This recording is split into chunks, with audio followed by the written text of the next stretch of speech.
What is going on, everybody? Welcome to the Locked In Sports Podcast. We're in the home stretch of our 2025 MLB season previews. Today, we're out in Arizona. Got the Arizona Diamondbacks. Good time of year to be in Arizona. Not too hot yet. This team last year just missed out on the playoffs. They finished 89 and 73, and I think the expectations are pretty high this year. Luis, how you doing? How we doing today, my guy? It is the night before Christmas when we record this. You know, it's 6 a.m. local, 5 a.m. local your time. We will see the NL West battle begin as the LA Dodgers play in Japan, presented by Guggenheim. But today, we're going to talk about Arizona, the Arizona Diamondbacks. They're probably one of the most sneakiest teams in baseball this year, with a team last year that was elite in offense. They were number 2 in average, first OBP, second OPS, first in runs, fifth in home runs, and 15 in stolen bases. If you've listened to this podcast enough, this is one of Williams' favorite teams. He's been on the Diamondbacks for the past 2.5 years with Troy Luvu's roster. Had an interesting offseason. We'll get to know that. As we said, they're in the NL West. But William, how we feeling about them D-backs this year? I am optimistic. I think there's a lot of reasons to be optimistic. The front office went out and had a really good offseason. So I'll talk through their roster and then I'll get your thoughts too. But overall, before I dive deeper into my thoughts, yes, I am optimistic. Starting right field, leading off Corbin Carroll, had an MVP caliber 2023 season, won the Rookie of the Year, a little bit of a slump last year, had a few good months. He's going to be leading off. I picked him on my fantasy team. That's another thing with the Diamondbacks this year. You're going to be hearing a lot about them because I am invested in them. I have Corbin Carroll on my fantasy team. And then their second hitter, second baseman, probably the best second baseman in the league. Certainly last year he was, Ketel Marte. I also drafted him in fantasy. We had our draft last Thursday. So invested in those two. First base, they brought in Josh Naylor via trade with Cleveland. Obviously lost Christian Walker to the Astros at first. Left field, Lourdes Gurriel Jr. Center field, little Jake McCarthy. Third base, Eugenio Suarez, who, Luis, I know you've always been an Eugenio Suarez guy since his days with the Reds. DH Pavin Smith. Yeah. DH Pavin Smith. They lost Joc Pederson to Texas. So I think that's a tough loss. They didn't really replace Joc. Catcher, you got Gabriel Moreno, and then shortstop, they just re-signed him to an extension, Geraldo Perdomo. On the bench, you got Jose Herrera, Garrett Hampson, Randall Grichuk, and Alec Thomas rounding out the bench there. And they're jockeying for kind of final bench spots there. Jordan Lawlar's involved. We'll get to him a little bit later. Let me put you on game for our Spanish listeners, okay? I know I have problems with the TH. You're having problems with the H's in Spanish. You remember, the H is silent. So it's Jose Herrera? Yeah, that's exactly. It's like Hector Herrera. Yeah, I butchered that one. Silent. Yeah, and then the R's, you got to roll the R's. Herrera. I can do that. Yeah, so let's practice again. Okay, and then though. Sorry, guys. We're just having a little side note with the TH and the R's and the H's. So William got it down. I'll probably still struggle with the depth. Yeah, I'll probably hit below 250 this year in saying death correctly. And there, DEPTH. You can't say it. I can't say death. We all have those things that we can't say. My dad can't say wolf. He says woof. So it is what it is. Starting pitching rotation, very strong. That's the strength of this team, in my opinion, even with the great hitting numbers they had last year. Star free agent acquisition, Corbin Burnes leads the way. And then you have Zac Gallen in the number 2 spot, Merrill Kelly in the number 3 slot. Number 4 is Eduardo Rodríguez. And then the number 5 guy right now is Brandon Pfaadt. There is a battle between Pfaadt, Jordan Montgomery, and who's the last guy? Ryan Nelson for that 5th slot in the rotation. Big old Ryan Nelson. Seems like Brandon Pfaadt has the inside track right now, but we still do have like a week or so left in spring training. And then the pen, Got AJ Puck, Justin Martinez, Kevin Ginkel battling it out for the closer spot. Ryan Thompson in there, Joe Mantiply, podcast favorite. Shelby Miller, Dre Jameson, and Jordan Montgomery. They have slotted into the bullpen right now. Injuries, got Blaze Alexander out with a strained oblique. I think he actually just got optioned to AAA camp. And then Kendall Graveman, he's a reliever they acquired via free agency this offseason. And he is on the injured list right now, or he will probably start the season on the injured list with some back issues. But Luis, that is the 2025 Diamondbacks roster. What are your overall thoughts? Where do you think this team's going this year? You forgot two important cogs that could make an impact to this roster this season. You forgot podcast favorite Christian Pache and Trey Mancini, non-roster invites that can make the 40 this year. But obviously, this team's interesting.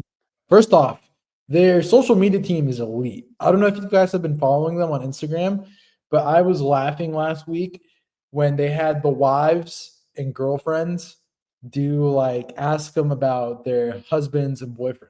It was hilarious. And I haven't seen it. It's worth a watch. It's on AZ Diamondbacks Instagram. It's pretty good. Obviously, this team's pretty deep rotational wise. It's headlined by Corbin Burnes, who started to get together at the end of the year. I mean, he got the big bag this offseason. Hopefully they have some health, because I think that's what their issue was in the rotation with Erod and Merrill Kelly not being healthy. But obviously this team is so deep where they have 6 starters that they can put out. Probably the deepest rotation in baseball, 1 through 6, aside from the Dodgers. I mean, Jordan Montgomery is your 6th starter, and they're dangling out for peanuts. That's the issue. What it comes down to is see how these young guys that are coming up replace the guys that they did lose. For example, at first base, they did lose Christian Walker. Josh Naylor is coming in. I mean, Christian Walker is a Gold Glove first baseman. I know the bats are not similar in profile, but should produce similarly. So that's for one. Keep an eye on at first base. And then hopefully Corbin gets it together, because, I mean, he did have that shoulder surgery last year, and he kind of wasn't himself. And it was kind of one of the biggest questions as to, what's going on. And they also have youth influx coming up with Lawlar, Adrian Del Castillo, who was up last year. He went and hit some absolute nuke missiles and piss missiles out the center field last year when he came up. And they're an interesting team. Will they? Can they repeat their hitting? I think they'll regress back to the mean a little bit, because they hit absurd numbers as I listed. But I think their pitching should have progression upward. So you should have a good, healthy balance between the team. And then, there's a good bullpen. In general, they're just a very well-balanced roster. Yeah, they're a good team, point blank period. I think you kind of hit the nail on the head. I don't expect the hitting to be as good as it was last year.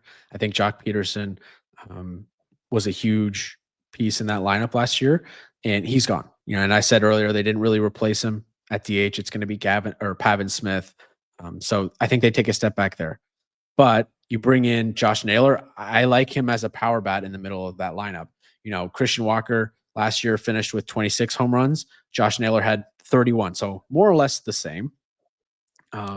But Josh Naylor, hit for a little bit more average than Walker did last year. So I like Naylor overall, maybe not as good defensively, but I think it's at worst, a slightly net negative move.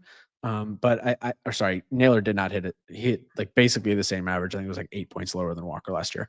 I think at worst, it's a slight net negative, but ultimately it'll probably be a net neutral move. So I think the lineup stays more or less the same. You're going to get a much better season from Corbin Carroll this year. The talent's there.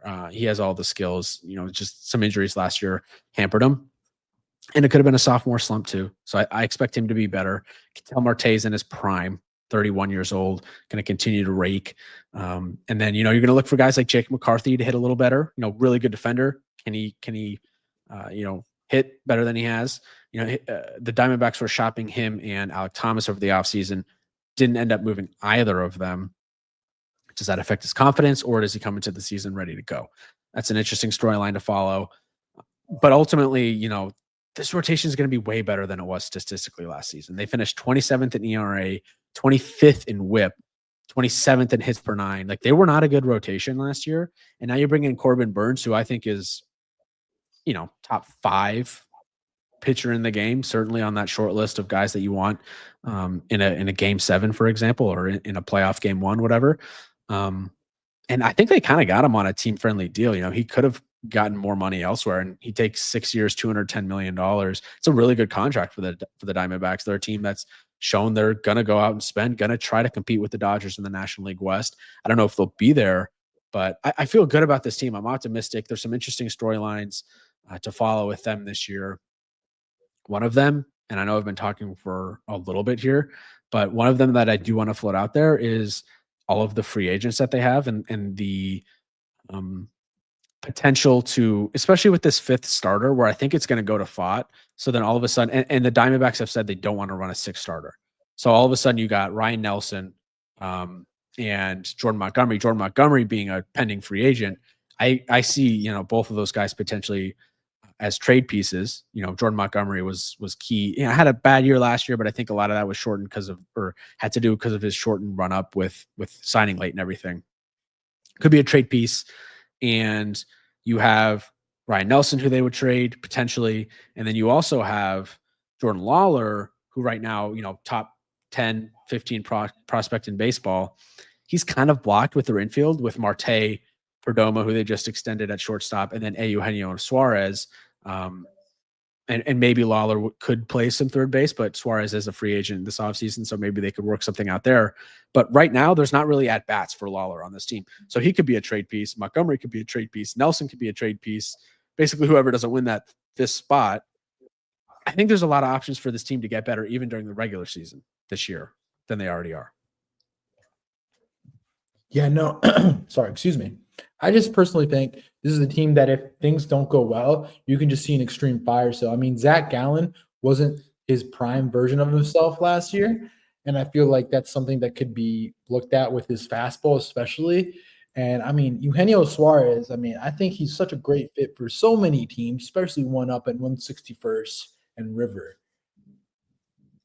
The New York Yankees, they do need a third baseman. 1-year contract. Yeah, I know. I'm just saying, but I just think this team plays like a fun brand of baseball. They score runs, they're aggressive on the base pass, they have good defense, and they have a good farm. So I just feel like they have a really stable floor this season. That's just, I think that, and like, hey, Jordan Montgomery, like you said, had that short spring training. It wasn't fun, but I just think he'll bounce back this year. And so there's a lot of things that can happen with this team. I think there's a lot of things that can happen, but the floor is, and I have this on the doc, I think the floor is battling for a wild card spot somewhere in the 80 win range. Potentially, but I just don't know. It's just like the NL is so competitive that floor may not be a floor, if you get what I mean. In the sense that if they win the NL, well, in the AL, their floor would 100% be a wild card team. That'd be their floor. But the NL, since it's so competitive with the East and the other teams in that division, I just feel like their floor could be like last wild card team, like last one or barely outside. Like they were last year. Yeah.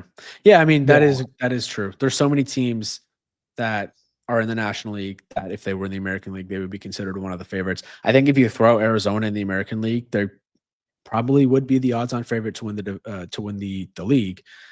And they just unfortunately are in the National League. That's a good point. I also think there's going to be some team in the sport this year that is either better than we expect, or there's going to be, teams that we think are, or that end up being worse than we expect. It's impossible to predict. Last year, it's kind of the Braves weren't as good. Now they had injuries. You can't predict injuries. There's always disappointing teams that don't live up to the expectation. They could be. I don't see it unless one of the guys in the rotation goes down. Because I just do think Corbin Carroll is going to be so much better this year. And there's so much proven quality in that lineup and in the rotation. Like that rotation, like you said, is freaking deep. Like there's so much. If you're a Diamondbacks fan, there's so much to be excited about. And they're spending money. You know, they're not necessarily one of the biggest market teams in the sport, but I mean, they just gave out $210 million to Corbin Burnes, the best free agent pitcher on the market this year, who ultimately took what I said earlier, a little bit of a team-friendly deal to stay closer to home with his family and everything. I mean, they're loaded. You know, they're freaking loaded. They got a good farm system. They can make trades as a result of said farm system. As some of these guys, or some of these guys that are on expiring deals, they can move as well. You know, the loss of Pederson, I don't think should be underestimated. Same with Christian Walker. That's a tough loss. Gold Glove first baseman, but ultimately first base is arguably the least important defensive position on the field. So maybe they could weather that loss a little bit, even if they got Naylor over there at first base, who's not the best defensive first baseman. Still an important position defensively. Every single one is, but it's not the most important. So I'm really interested in this team. They're going to be certainly one of my West Coast teams that I tune into this year after the Yankees game's over. Yeah, definitely. They're probably going to be your West Coast team this year. With the fantasy, with the fantasy investment, I mean, Corbin Carroll and Ketel Marte, I feel pretty good about those picks. Corbin Carroll, I had him in 2023, carried my team to a championship, so I have a personal affection for the guy. I'm excited. I wish I got some of their pitchers. I didn't get any of their pitchers. I expect a bounce back year from Gallen. And is Corbin Burnes going to go out there and win another Cy Young in his career? I think that's a question to follow. Yeah, I got stock in Arizona this year too with Eugenio and Gurriel this year. So we'll see if they can perform for me this year. On your team? Yeah. So we have 1, 2, 3, and like 6 in their lineup on our fantasy teams. Pretty much. My fantasy team is invested into a whole nother team coming up in our previews. Okay. Didn't you pick Bellinger and Goldschmidt? No, I picked Bellinger and Judge. Okay. I'm jealous you got Judge. I wanted Fried so badly, and I think you took him or Alden took him. I think Alden did. Yeah. Someone took Goldschmidt. Fried. Yeah, I'm power to them. But hey, this is the Arizona Diamondbacks podcast and sponsored by DraftKings. Not sponsored by DraftKings. Over under. Please sponsor not sponsored. us. You know. Not sponsored. Could be though. Could be. Could be sponsored in a day. You know, DraftKings. Drop the bag to us, please. Why don't you drop the bag? The crown is yours. As they say, that's their slogan. So please bet responsibly. 86.5. They went 89 and 73. We think they're a possible World Series team with CS aspirations. That's their best case. And we said their worst cases could be bottom tier of the wild card. William, 86.5. You smashing the over, or you smashing the under? I'm smashing the over here. I don't really understand this line. It's one of my locks of the over-unders this year. 89 wins last year. The pitching was terrible. They didn't have Corbin Burnes. I know they lost a couple guys in the lineup, but I think overall they'll be fine. The addition of Naylor will help cover the loss of Walker. Corbin Carroll's going to bounce back, and Ketel Marte is the best second baseman in the sport right now. So give me over. I know they're playing a lot of games against the Dodgers, but there's, ever since MLB adjusted the schedule a couple of years ago, they do get less games against the Dodgers. So I feel pretty confident in this over pick of 86.5. Even if they don't get to 90, I don't see them being close to 500. I think they're much better than 500. I don't understand this line. I think they're going to beat up on the Padres. I think they're going to beat up on the Giants. And of course, they're going to beat up on the Rockies. So over all day. I'm taking the over as well. I agree with all those sentiments. Nothing to add to that. Okay. We're both over. Anything else then on the D-backs before we get out? That pretty much wraps it up, man. I mean, we're going to Houston tomorrow, so going to go see some Texans, some Bulls. Okay, we're taking the Christian Walker route, going from Arizona to Houston. Enjoyed our time in Arizona. Got to swim out in the pool in right center field. And would you actually swim in that pool if they offered you? Yeah. No. Probably That's not. what you think. Yeah. Would That's what I you? thought. No. I mean, depends. If there's money on the line, if I'm getting paid to do it, probably. Well, yeah, if I'm getting paid to do it, of course. It's I'm sure they clean it. You know, it's not like it's. I don't think know. I It's just kind would. of I mean, the whole principle of it is a little weird. It's cool though. It's one of the unique features in Major League Baseball stadiums. It's what makes a baseball unique. But I for as much as I enjoy this current iteration of the Diamondbacks, part of me is still not over the 2001 World Series. Even though I was only like 3 or 4 years old when it happened, going back as a Yankee fan, watching highlights, I mean, doesn't get any worse than Game 7 walk-off single. So, yep. okay, that's it. Diamondbacks were both over. Pretty confident in those picks. Tomorrow is the Houston Astros. Until tomorrow, we'll catch you guys next time. Peace out.